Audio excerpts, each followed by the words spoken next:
Vamos a dar inicio a la clase de hoy hablando de un tema que significa un problema de salud pública. Si bien es cierto, la incidencia de hijos con madre VIH gracias a las medidas preventivas han ido disminuyendo progresivamente gracias a los programas que tenemos en el mundo y en Perú también, pues todavía seguimos viendo niños, hijos de madre VIH que necesitan pues tratamiento oportuno a fin de evitar complicaciones futuras. Entonces hoy día lo que vamos a estudiar, porque ustedes ya han estudiado lo que es el VIH en la población adulta, ahora ver un poco los matices de la población pediátrica, ¿no? Por lo tanto, vamos a empezar con un caso clínico a que ustedes piensen en relación al tema y nos pongan en contexto a lo que vamos a hablar el día de hoy. El caso clínico es una mamá que acude con su bebé de un mes de vida, producto de un parto autóxico en un centro de salud. No tuvo un control prenatal adecuado durante su embarazo y en el centro de salud al momento del parto pues le toman una prueba rápida y sale positiva. Al alta le dijeron a la mamá que no le dé de lactar al bebé y a la madre empezaron tratamiento antirretroviral contra drogas. La madre se fue. Al niño no lo vieron nadie y llega a su consultorio luego a preguntarles que si su bebé tiene VIH o no, ¿no? Entonces, esa es una pregunta que ustedes tienen que responder. Y en relación a esa pregunta también surge una segunda pregunta. ¿Qué exámenes le vamos a pedir? Creo que acá tengo para presentar. Vamos a ver si aquí tengo. Creo que tengo que ir a lo anterior. Vamos a ver. Están para verlos. Voy a dejar de compartir y vamos a poner las votaciones. Ustedes creo que acá tienen las votaciones. Vamos a empezar a votar. Ustedes pueden ver la votación y marquen. Marquen, chicos. ¿Cuál es su respuesta? ¿El bebé tiene VIH? Es una opción única. ¿Y qué exámenes van a solicitar a este bebé?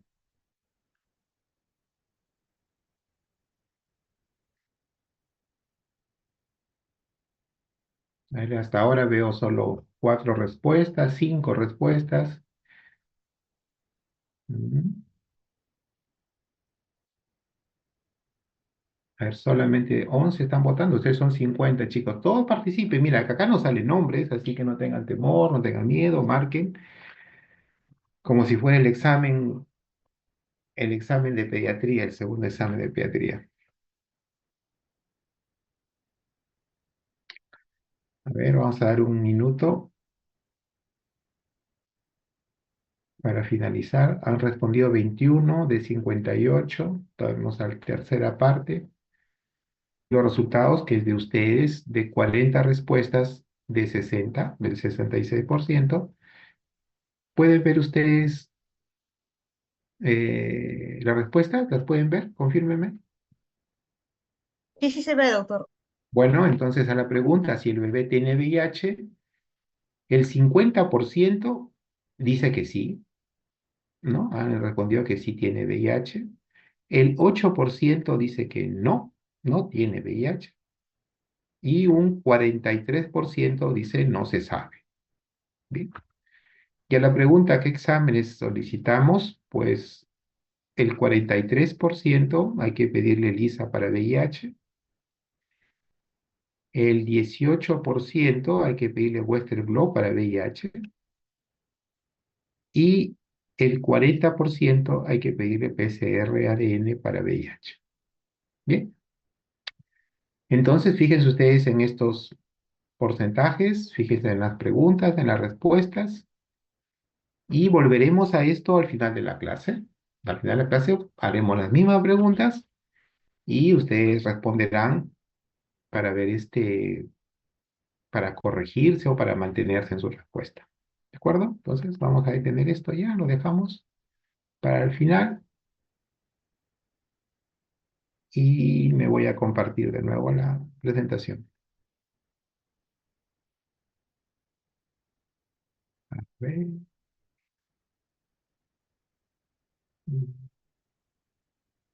Si se ve, nos quedamos en esta pregunta y la respuesta la dejamos para el final. Ustedes mismos la van a hacer, yo no se las voy a decir. Y, y espero que la entiendan en la clase.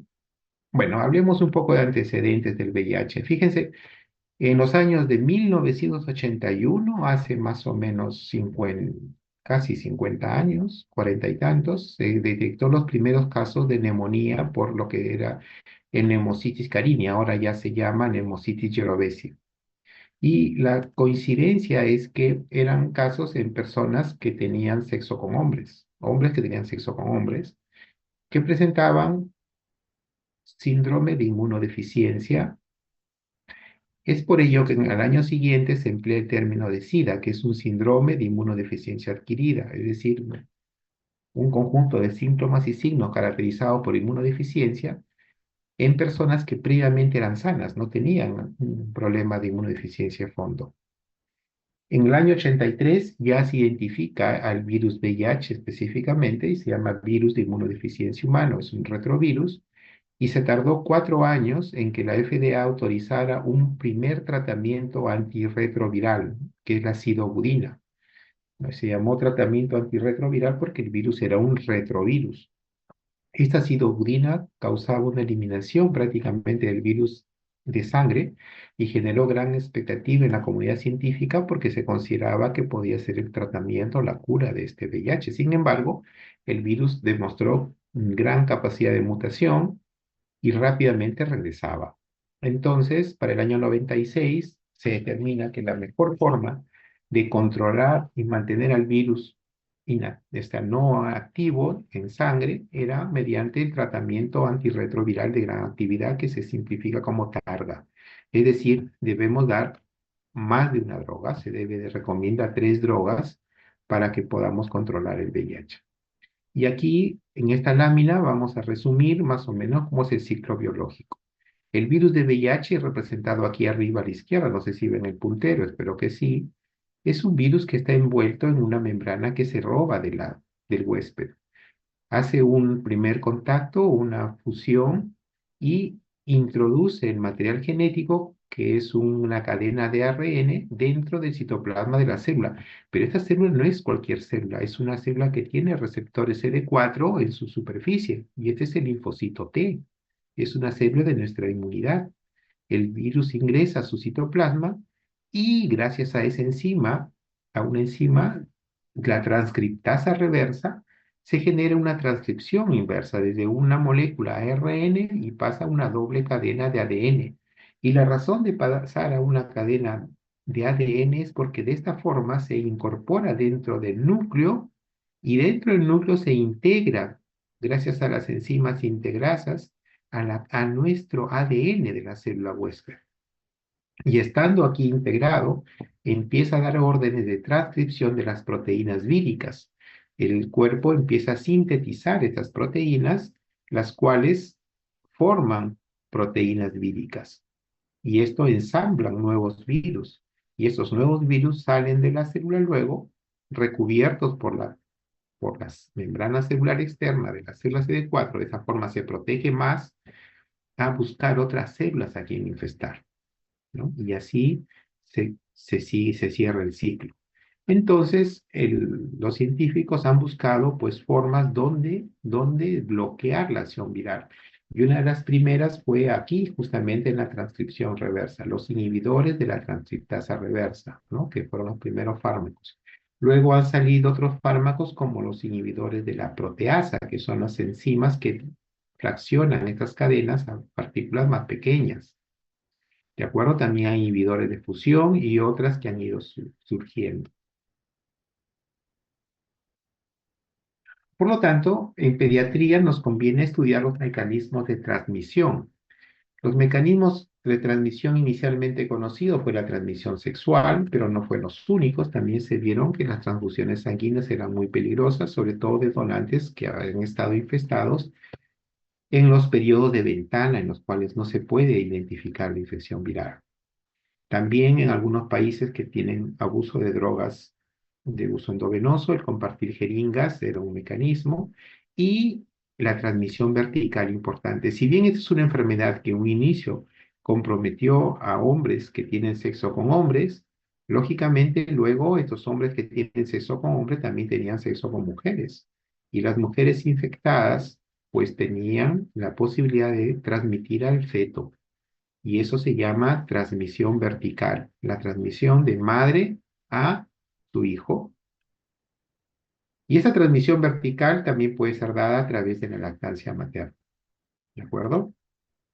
Y no olvidar en nosotros, en otros médicos, ustedes estudiantes de medicina, que serán médicos pronto, nuestra profesión está expuesta en forma laboral a la infección VIH, ¿no? Sobre todo a quienes tienen contacto directo con fluidos corporales, entre ellos los cirujanos, los ginecólogos, etcétera.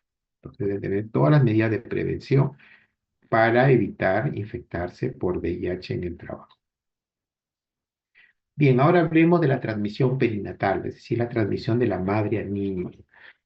¿Qué es lo que se sabe claramente? Y esto no ha cambiado desde hace mucho tiempo.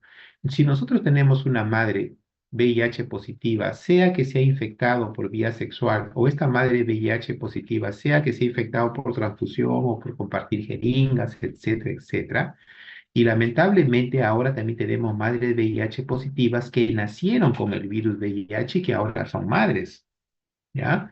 Cualquiera de estos escenarios van a llevar a un recién nacido y hay la posibilidad que durante el embarazo estas madres transmitan el virus a través de la placenta, dice el cordón umbilical. Entonces el recién nacido se infecte. Hay otra posibilidad que el recién nacido se infecte a través del parto, en el canal del parto durante el alumbramiento. Pero todos los niños, hijos de madres VIH, ¿van a nacer con el virus VIH? ¿Qué es lo que se sabe? Sabemos que el recién nacido de madres con VIH tienen un riesgo del 30% de ser positivos al VIH. O sea, 30% de infectarse durante el embarazo y el parto. Y hay un 70% de niños con VIH, perdón, hijos de madre VIH, que son negativos, que no hacen la enfermedad. También se sabe que si este recién nacido recibe lactancia materna, el riesgo de infección por VIH se incrementa en un 14% más o menos. Algunos dicen más, algunos menos. Por lo tanto, al final, si una madre con VIH positivo tiene un embarazo no controlado, da a luz en forma de parto normal, da de lactar al recién nacido, el riesgo de infección del recién nacido es de cerca a un 50%, ¿no? 44, 50%. ¿De acuerdo? Entonces, considerar que el recién nacido se puede infectar transplacentariamente durante el embarazo, a través del canal del parto durante el nacimiento y durante la lactancia materna luego del nacimiento, y su riesgo puede llegar a ser hasta en un 50%. El saber de que no todos los niños con VIH se enferman de VIH eh, durante la lactancia materna, motivó a que la Organización Mundial de la Salud dijera en algún momento que para prevenir la transmisión de VIH no le deben dar lactancia materna. Y eso se instauró en todos los países. Sin embargo, países como África, por ejemplo, en los cuales las condiciones sanitarias y las condiciones económicas no pueden permitir llevar una lactancia artificial adecuada, es decir, que haya agua hervida, que tengan agua para lavar adecuadamente, ¿no? De eliminación de excretas, etcétera, el prohibir la lactancia materna y llevar a un niño que no pueda tomar leche, que tome una leche muy diluida o tome agua en malas condiciones y se enferme más de enfermedades diarreicas y muera, su riesgo de morir es mucho mayor que el riesgo de infectarse por VIH.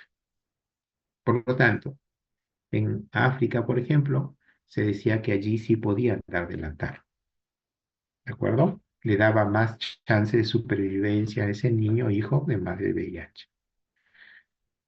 De las vías de transmisión en niños, la transmisión vertical es tremenda. El 97 a 98% de los niños enfermos por VIH han sido infectados a través de su madre.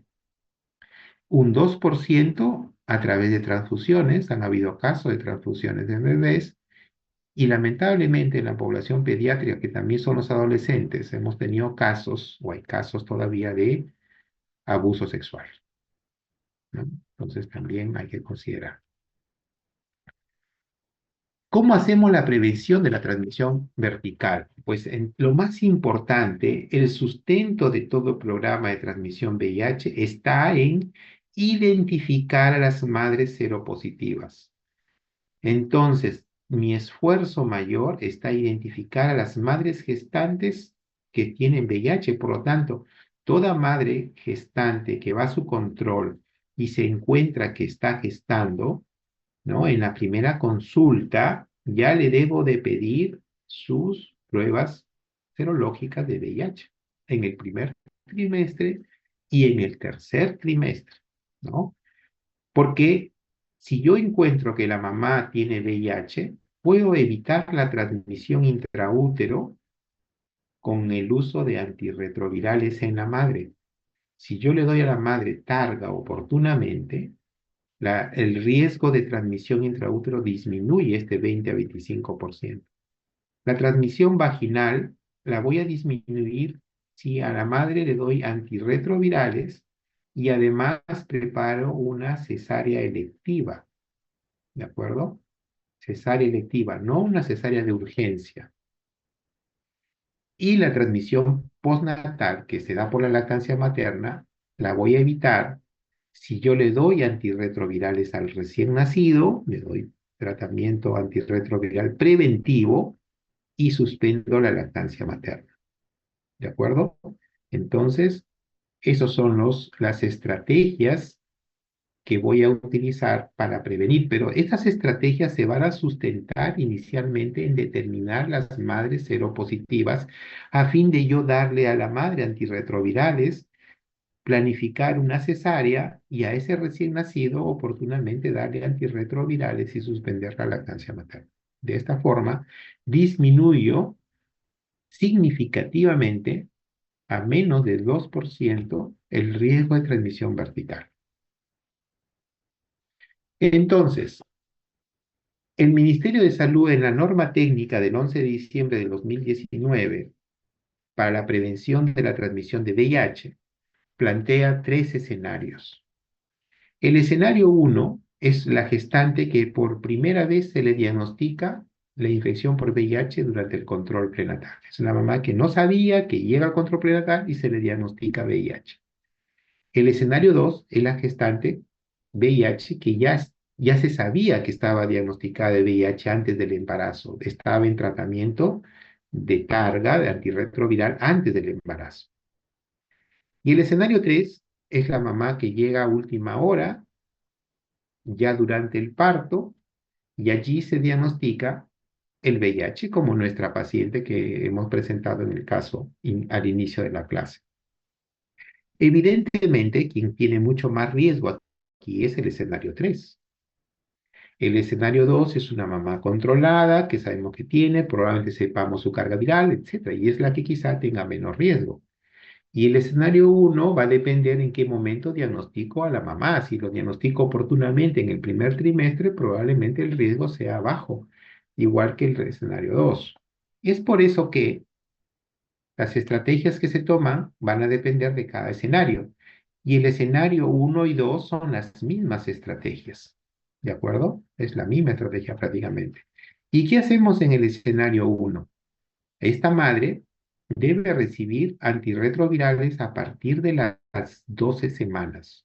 ¿De acuerdo? A partir de las 12 semanas de gestación se recomienda tenofovir, entricitabina más raltegravir, terapia triple. Y En el momento de la cesárea programada, se le debe dar sidobudina endovenoso 2 horas antes de la cesárea y se le pasa endovenoso hasta que se ligue el cordón umbilical. Al recién nacido se le debe dar sidobudina 4 miligramos por kilo por dosis cada 12 horas por un tiempo de 4 a 6 semanas. Se le dará 4 semanas si la mamá recibió sidobudina. Si no la recibió, será 6 semanas y se suspende la lactancia materna. ¿De acuerdo? Esa es la estrategia en el escenario 1, que como les dije, es igual en el niño que el escenario 1. Y en la mamá, de continúe el tratamiento recibido, incluso con efavirenz y la carga viral 400. En realidad, a mí me interesa más el niño, el recién nacido. Entonces, considero que en el recién nacido voy a seguir igual que en el escenario 1. Y en el escenario 3, que les decía que esta es la mamá de mayor riesgo porque se diagnostica en el momento del parto, entonces, aquí la madre debe recibir antirretroviral menos de 4 semanas. O sea, si la madre ha recibido menos de 4 semanas, se considera lo mismo riesgo, ¿de acuerdo? Pero si ha recibido tal y sidobudina endovenoso, se considera igual que el escenario 1. Recordemos que si ya la dilatación es mayor de 4 centímetros o hay membranas rotas, el parto vaginal se tiene que dar.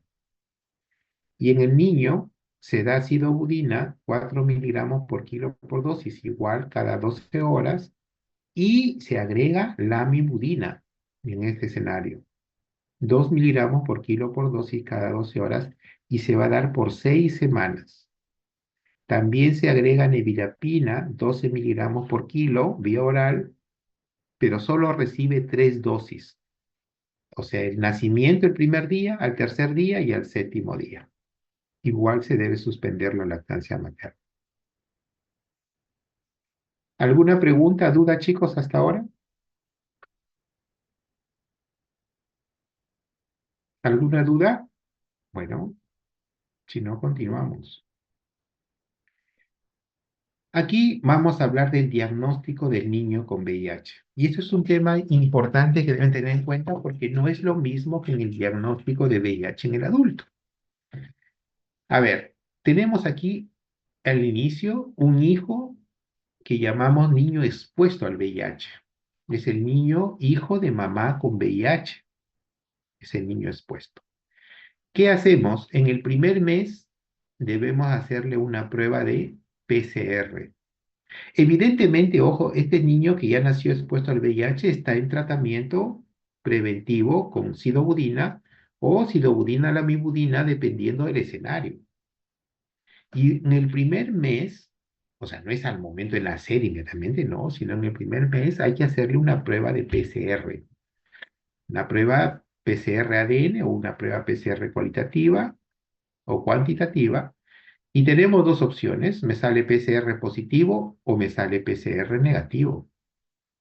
Con PCR positivo no puedo decir todavía que el niño tiene o no tiene VIH, porque se necesita dos pruebas. Y la segunda prueba se hace por lo menos un mes después de la primera, entre el segundo y tercer mes.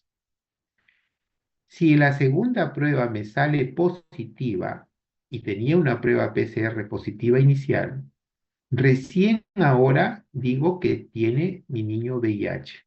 Es un niño confirmado con infección VIH. Si mi primera prueba es positiva y la segunda prueba es negativa, digo que tiene indeterminado, no puedo concluir. Si la primera prueba era negativa y la segunda me sale positiva, estoy en el mismo nivel, es un indeterminado. Pero si la primera es negativa y la segunda también es negativa, recién descarto el VIH y es el niño que no tiene VIH y puedo suspender el tratamiento preventivo que llevaba. ¿Qué hago con los indeterminados? Pues hago una tercera prueba, que máximo será el cuarto mes de vida. Si la tercera prueba dirimente es positiva, confirmo que el niño tiene VIH y si es negativa, digo que el niño no tiene VIH. Es esta forma como se hace el diagnóstico de VIH, con pruebas que buscan el virus, pruebas ADN o ARN, cualitativas o cuantitativas, son las que me van a determinar el VIH. No me sirven las pruebas serológicas. Las pruebas de ELISA y las pruebas de Western blot lo que buscan son anticuerpos contra el VIH y me sirven mucho en el adulto. Y recordarán en el adulto dos pruebas positivas, ¿no? Prueba de ELISA positiva. Hay que pedir una prueba dirimente específica como el Western blot, pero en el niño no me sirve eso. Tengo que hacer pruebas biológicas. Y esto se cumple para el niño menor de 18 meses. Para el niño mayor de 18 meses es como en el adulto, prueba serológica. Ahora veamos un poco los riesgos, ¿no? Una cadena de riesgo. Un riesgo bajo de transmisión VIH. Nunca decimos que no hay riesgo, sino es un riesgo bajo. Son madres que reciben tratamiento antirretroviral durante la gestación, que tienen su presión biológica sostenida hasta el parto. En el recién nacido basta darle sidobudina por 4 semanas, si la mamá recibió sidobudina, y el riesgo es bajo. Alto riesgo serán las gestantes que no han recibido tratamiento antirretroviral antes o durante el parto, gestantes que solo recibieron antirretroviral en el momento del parto, gestantes que recibieron antirretrovirales antes y durante el parto, pero no tienen carga viral indetectable, entonces, y particularmente si el parto fue vaginal. O gestantes con infección aguda por VIH durante el embarazo y lactancia. No son nada más que se infectan en el embarazo, ellos tienen mucho más riesgo. Y en ellos recuerden que el tratamiento preventivo en el recién nacido es sidobudina más lamivudina por 6 semanas y ya se agrega 3 dosis de nivirapina al nacer, tercer día y séptimo día. Nosotros lo que buscamos es que la transmisión vertical debería ser menos del 2% y para lograrlo se requiere una cobertura de los controles prenatales mayores al 95%, que más del 95% de las mamás se haya hecho un tamizaje de VIH y que las embarazadas con VIH positivo reciban tratamiento antirretroviral en más del 95% y los niños expuestos al VIH hayan recibido profilaxis en más del 95%. Igualmente, el seguimiento de los niños incluye pruebas diagnósticas de PCR-ADN, como hemos mencionado, al nacimiento y hasta los 3 meses, hasta confirmar o descartar la infección por VIH. Algunos datos mundiales, esto es para el año 2024, ya había casi 40 millones, ¿no?, de personas que vivían con VIH en todo el mundo. Miren, 40 millones de personas, más de la población total del Perú. Y de estos, 1,3 millones contrajeron solamente en el último año. 630.000 personas fallecieron por relación al SIDA y solamente 30 millones tuvieron acceso a terapia antirretroviral. Entonces, estamos viendo que el VIH continúa siendo, a pesar del año, un problema de salud pública mundial. La meta de la ONU-SIDA era que por lo menos el 90% de las personas que viven con VIH sepan su estadio serológico, que tengan tratamiento antirretroviral y que logren suprimir la carga viral en sangre, 90%. Esto permitiría reducir la epidemia SIDA para el año 2030, pero creo que todavía estamos lejos de estas metas en el Perú. En el Perú específicamente, el primer caso de VIH fue en el año 83, o sea, 2 años después del primer caso a nivel mundial. Y inicialmente, como les dije, fueron hombres, con sexo con hombres, y la primera mujer diagnosticada fue en el año 87. Inmediatamente de tener el primer caso femenino, tenemos el primer caso pediátrico en el año 88, al año siguiente. Y en el Perú poco a poco se ha ido incrementando el número de mujeres infectadas, ¿no?, siendo entonces un problema de pediatría también. La transmisión vertical en un inicio de la pandemia en nuestro Perú era del 25 al 30%, es decir, 30% de los niños eran positivos cuando tenían su madre la VIH. La meta es llevar este porcentaje inicial a menos del 2%, como hemos conversado. De salud ya empezó a dar tratamiento antirretroviral en la población pediátrica a partir del año 1997, antes que MINSA, ¿no? Que lo hizo en la guía de Targa se creó en el año 2003. Y la norma técnica del ministerio empezó en el año 2013. Esta guía Targa empezó por salud. Targa, entonces, es iniciar terapia oportunamente con el objeto de suprimir la replicación viral y prevenir el deterioro clínico, ¿no? Preservando la función inmune y disminuyendo la aparición de resistencia en el paciente. Para eso requiere el uso de 3 drogas y fundamentalmente una buena adherencia, que en la población pediátrica es bastante difícil, es decir, que el niño tome su medicación diariamente. El VIH en niño tiene características particulares en relación al adulto. En principio, que en el niño es una infección perinatal, es decir, mayormente se da en el embarazo, cuando es feto, cuando su sistema inmune está muy disminuido. Es un niño que ya recibe exposición a los antirretrovirales de la madre. Por otro lado, los linfocitos CD4 no son iguales en la población pediátrica que en la población adulta. La farmacocinética de los fármacos no se ha estudiado muy bien en la población pediátrica. Tiene un sistema inmune inmaduro y en desarrollo y problemas de adherencia, como hemos mencionado. Todo esto hace que el control del VIH en la población pediátrica sea mucho más compleja y difícil que en la población adulta, que ustedes han visto. Algunas definiciones importantes que marca la norma técnica del control del VIH en la población pediátrica. Por ejemplo, ¿a qué llamamos lactante expuesto al VIH? Lactante expuesto al VIH es todo hijo que nace de una madre VIH conocida. Entonces, un niño que nace con una madre VIH positiva llamamos lactante expuesto. No podemos saber si tiene VIH o no. De eso depende nosotros hacer las pruebas adecuadas para confirmar o descartar la infección por VIH. Luego tenemos un lactante expuesto presuntamente no infectado por VIH. Este lactante expuesto presuntamente no infectado por VIH es aquel que es hijo de la madre de VIH, pero que no tiene signología clínica y aparentemente está sano. Y el lactante expuesto no infectado es el que hemos comprobado por serología o por pruebas de ADN que no tiene la infección por VIH. ¿De acuerdo? Aquí llamamos cero revertor. Cero revertor llamamos porque todo niño que nace de una madre con VIH nace con anticuerpos de la madre. Es decir, este niño lactante pequeño que le hacemos pruebas serológicas de ELISA o Western blot va a ser positivo. Pero como no tiene la infección, esos anticuerpos los va a perder en el tiempo. Y se estima que el tiempo máximo que puede durar los anticuerpos es 18 meses. Por eso que si después de los 18 meses yo le hago una prueba de ELISA Western blot, va a salir negativo. Era positivo, ahora es negativo. Eso se llama cero revertor. El diagnóstico entonces de un lactante infectado con VIH que es menor de 18 meses se debe hacer con 2 pruebas virológicas positivas.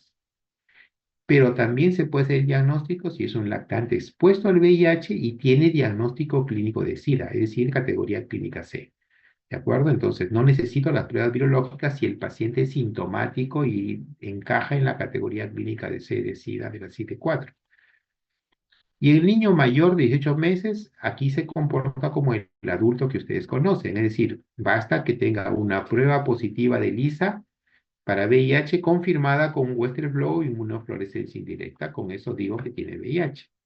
También se cumple lo mismo que el anterior, o sea, es un expuesto al VIH con diagnóstico clínico de SIDA, categoría clínica C. Entonces, los objetivos de la prevención en el paciente pediátrico es prevenir la transmisión del VIH luego del nacimiento o durante el nacimiento, mantener una supresión viral, una carga viral indetectable y el estado inmunológico CD4 normal, evitar infecciones oportunistas, disminuir hospitalizaciones, preservar el crecimiento y desarrollo y mejorar la calidad de vida. Esos son los objetivos del tratamiento antirretroviral en el paciente pediátrico. Acá les muestro cómo es el esquema Targa en los niños recomendados. Obviamente esos esquemas van cambiando según también la resistencia que puede detectarse en cada paciente. Lo recomendado en pacientes nuevos menores de 3 años es empezar con dos inhibidores, no, inhibidores nucleósidos de la transcriptasa reversa, principalmente sidobudina, lamivudina o abacavir, lamivudina, ¿de acuerdo? Y agregarle un inhibidor de la proteasa, que es lopinavir o ritonavir, o raltegravir o nevirapina, cualquiera de ellos.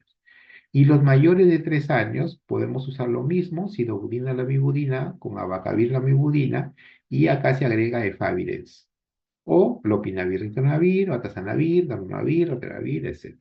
¿No? Entonces son los esquemas en pacientes pediátricos. El seguimiento de los niños, de todo niño que empieza en Targa, debe ser evaluado clínicamente en forma mensual por el pediatra o infectólogo pediatra. Debe tener prueba de CD4 y carga viral cada 3 meses y siempre valorar la adherencia, que es un problema bastante grande. Entonces, en resumen, la profilaxis que se da en el paciente pediátrico es primero prevenir la infección mediante una profilaxis al nacer, según el escenario que hemos estudiado. Y si el niño ya tiene infección por VIH o hay sospecha o no sabemos su estado inmunológico, debemos hacer prevención de infecciones oportunistas. Por ejemplo, la del Pneumocystis jirovecii que hablábamos, ¿no? Debe recibir cotrimoxazol, por ejemplo. Debe tener una nutrición adecuada y debe recibir su esquema de inmunización adecuada. Con cuidado en aquellas vacunas vivas, atenuadas, en las cuales deben ponerse solo si consideramos que es estrictamente necesario y no está en inmunodepresión. Ahora un recuerdo de lo que ustedes saben y han estudiado las categorías clínicas de la CD4 que fueron publicadas en el año 94. Las categorías clínicas se habla de categoría N cuando no hay síntomas, categoría A síntomas leves, categoría B síntomas moderados, principalmente hematológicos, anemia, neutropenia, candidiasis orofaringia, diarreas crónicas o un episodio de enfermedad grave como neumonía, meningitis o herpes zóster. Y la categoría C, acá incluye síntomas severos como tener 2 o más infecciones bacterianas severas como neumonía por Pneumocystis jirovecii, candidiasis esofágica, no oral, algunas micosis, tuberculosis extrapulmonar o disciplinada, infecciones por citomegalovirus, síndrome consultivo o encefalopatía. Entonces, cuando hay síntomas severos, categoría C, también me sirve de diagnóstico. Recuerden que en las categorías, pues ellos, una vez que alcanza una categoría, no puedes disminuirla. Y la categoría inmunológica, que se clasifica según el conteo de CD4 que tenga del paciente, según el conteo total del linfocitos CD4. Entonces, les decía que en la población pediátrica los linfocitos CD4 no son iguales. Los mayores de 6 a 12 años es igual que en el adulto, o sea, los CD4 mayores de 500 es normal. Si tiene entre 200 y 499 es supresión moderada y menos de 200 es supresión severa. Y esas cantidades cambian según la edad. Vean que si tiene de 1 a 5 años, será sin supresión si tiene más de 1000. Entre 500 y 999 moderada, y si tiene menos de 500 ya hablamos de supresión severa. Y el paciente menor de 1 año, sin supresión, será el que tenga más de 1500, moderada será entre 750 y 1499 y severa con menores de 750. Y por lo tanto, puedo tener clasificaciones inmunológicas sin supresión, con supresión o supresión severa y clasificación clínica NABC y hacer una combinación de las mismas. Evidentemente, un N1 será pues un paciente sin clínica y sin supresión. Un C3 será un paciente con clínica severa y con supresión severa. Bien, chicos, he concluido la parte teórica y ahora vamos a regresar primero antes a las preguntas y luego regresamos a la pregunta que teníamos. En un momento de la clase mencionó que si es un lactante infectado menor de 18 meses, tiene dos pruebas positivas y ha sido expuesto. Ese lactante, no entendí bien, ¿hace sintomatología al mismo tiempo de VIH? No, la sintomatología no es exactamente paralela a las pruebas clínicas. Yo puedo tener un lactante que nació de hijo de madre con VIH y está asintomático.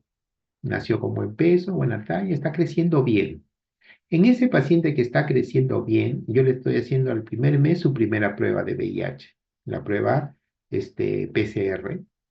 y me salió positivo. ¿Digo que tiene VIH? No, no tiene, no puedo decirlo. Tengo que hacer una segunda prueba. El hacerle una segunda prueba me salió positiva. Entonces digo que esa paciente tiene VIH, aunque no tiene síntomas ni signos. ¿De acuerdo? En algún momento puede aparecer los síntomas y signos. Ahora, si es un paciente que tiene síntomas y signos, que están dentro de la categoría C, ya no necesito las pruebas virológicas. Con eso puedo decir que tiene infección VIH. Obviamente, si la dispones y puedes tomarlas, deberías tomarlas. ¿De acuerdo? Gracias, doctor. Bien, mientras piensan alguna pregunta, vamos a hacer la votación de nuevo. Acá se las da, porque ya la respuesta correcta de esto es que no se sabe si tiene VIH o no. No se sabe, porque ha nacido de una mamá con VIH y no le he hecho ningún examen. Lo que digo es simplemente que es un recién nacido expuesto al VIH, pero no puedo saber si tiene o no la infección por VIH. Por lo tanto, la respuesta correcta es no se sabe. Así que no digan que todo niño nace con una madre VIH tiene VIH, no se sabe. Y el examen que deben solicitar para avanzar es el PCR-ADN, ¿no? Como acá casi el 70% ha respondido. Las pruebas de ELISA y Western blot no me sirven en el niño expuesto al VIH para confirmar su situación de infección. ¿De acuerdo? ¿Preguntas?